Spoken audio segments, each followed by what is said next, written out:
পুজো দিয়ে চলে এলাম এখানে, সামনে একটা ফুল মেলা হচ্ছে দেখতে। কি চুল মেলা?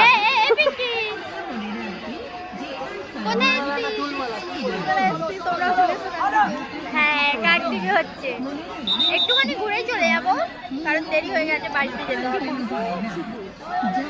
তো আমরা দেখাচ্ছি, চলো কি কি ফুল উঠেছে। মেলাটা বহুত বড়।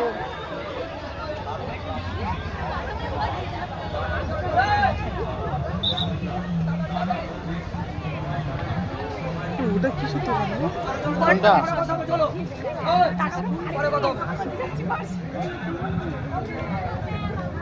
না না, সব এসছে ওরা। এই তো স্কুল, ওই তো বীরেন্দ্র স্কুল। আর এই যে মাছের সেই আইটেম।